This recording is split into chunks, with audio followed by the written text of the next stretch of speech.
Olá, seja bem-vindo ao meu canal. Eu sou o professor Pedro Ana Júnior e aqui você vai aprender contabilidade e direito tributário de maneira prática e objetiva. Então, hoje, nessa videoaula, o que eu vou estar falando? Eu vou comentar um outro caso julgado pelo CARF, envolvendo uma operação de planejamento tributário, no qual o contribuinte ele utilizou da figura de um fundo de investimento de participação, né, para poder, os FIPs, né, para poder fazer a alienação de uma participação societária e fazer o diferimento da tributação no ganho de capital no momento do resgate. Então, se você ainda não é inscrito no canal, se inscreve, compartilha esse vídeo, ativa as notificações, porque a sua participação é muito importante para ajudar no desenvolvimento do canal. Então, o que a gente vai estar falando na videoaula de hoje? Vamos analisar uma operação de planejamento tributário que foi julgada pelo CARF, no qual o contribuinte utilizou de uma estrutura societária envolvendo fundo de investimento em participações, o FIPS, e virou o Acórdão 2201-011-970 do CARF, né? Então, o que foi o objeto de análise por CARF dessa operação? Nós vamos utilização de fundo de investimento de participações FIPs, uma operação de plano tributário, onde a fiscalização entendeu que houve ocorrência da simulação. O que ocorreu nessa operação? O contribuinte utilizou de FIPs, né, Fundo de Investimento de Participações, para intermediação de operações, né? No caso, né, os FIPs teriam vendido a participação societária de uma sociedade para uma empresa no exterior, né, chamada VEX, e, nesse caso, o contribuinte teria não tributado o ganho de capital no momento da alienação, mas diferiu a tributação para o momento do resgate, quando ele resgatasse as cotas desse fundo de investimento. Então, o que o contribuinte fez? Eles aportaram as ações de uma sociedade UNIC nos FIPs, então fizeram a capitalização, a transferência da sua participação societária nos FIPs, né? E, posteriormente, os FIPs alienaram essas ações, né, da UNIC, para uma empresa estrangeira chamada VEX, né? Qual que foi o objetivo disso, né? Em vez de tributar o ganho de capital no momento da alienação das ações, por a operação ter sido efetuada através de um fundo, houve diferimento da tributação para o momento do resgate das cotas desse fundo, né? E, além disso, por ser uma operação, né, de aplicação financeira, teria uma alíquota um pouco diferenciada em relação à alíquota do tributação do ganho de capital. As autoridades fiscais entenderam que houve uma simulação da operação, né?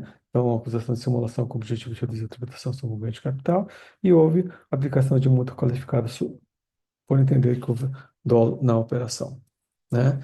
Quais foram os fundamentos da autuação por parte da autoridade fiscal? A ausência de aporte de recursos novos no FIPS, entendendo que o FIP é utilizado somente para recursos novos, não para recursos antigos.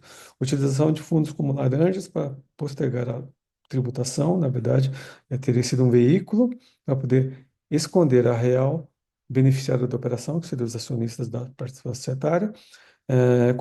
E um dos fundamentos que levou para motivar essa atuação é que o poder decisório, né, da administração da UNIC continuava na mão dos sócios da UNIC, não do fundo, né? Então, isso deixava claro que, na verdade, o fundo não tinha a propriedade, a titularidade dessas ações. Entendeu também que houve falta de laudo de revelação das ações integralizadas nos fundos, para questionar a questão do valor da operação, e entendeu que houve indícios de dolo de simulação nessas operações. A DRJ entendeu que a defesa do contribuinte não tinha razão, então a impugnação foi julgada improcedente. A DRJ manteve que era tributária a multa qualificada, e a fundamentação foi a não comprovação da finalidade legítima dos FIPs. Na verdade, eles entenderam, né, e mantiveram o entendimento da autoridade fiscal atuante que os FIPs foram utilizados como mera figura intermediária da operação, como fosse um laranja nessa operação. E houve recurso voluntário por parte do contribuinte, para que esse caso fosse julgado no CARF, e esses foram os principais argumentos de defesa do contribuinte. Primeiro, eles entenderam que os FIIs foram criados para reestruturação e captação de investidores, então seria uma operação legítima, né? Não havia vedação na lei para que essa operação tenha sido realizada, não havia exigência de laudo para avaliação de ações integralizadas à época, então, portanto, essa motivação da autuação não teria sentido. A alegação de que os atos foram transparentes e sem simulação, não se escondeu nada, a operação aberta, inclusive regulada pelo Banco Central do Brasil, e pede a redução da multa de 150% para 75%, entendendo que não houve dolo, fraude e simulação na operação. Esses foram os principais argumentos do contribuinte apresentados no seu recurso voluntário. Esse caso foi julgado pela segunda turma da segunda Câmara, né, da primeira sessão do CARF, que entendeu que o contribuinte não tinha razão, e então, por unanimidade de votos, manteve a votação fiscal, reduzindo somente a multa de 150% para 100%, né, aplicando a retroatividade benigna, tendo isso uma disposição legal que na época permitia, né, que o limite máximo da multa qualificada era de 100%, e houve entendimento que houve caracterização de simulação em dólar nas operações, no qual o contribuinte teria abusado da estrutura e figura do FIP para poder fazer a alienação da participação societária. E qual que foi o fundamento do voto do relator nesse caso?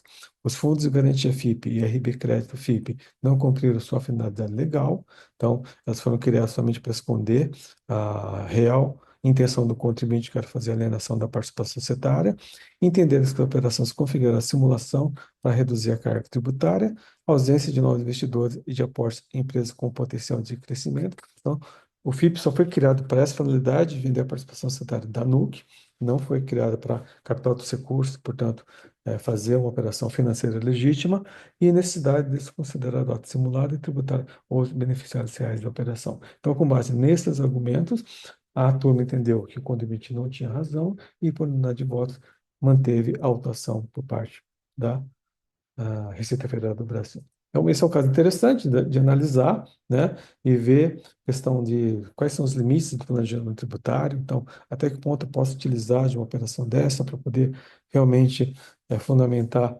a minha operação e verificar que é possível de questionamento e como isso é julgado na esfera administrativa.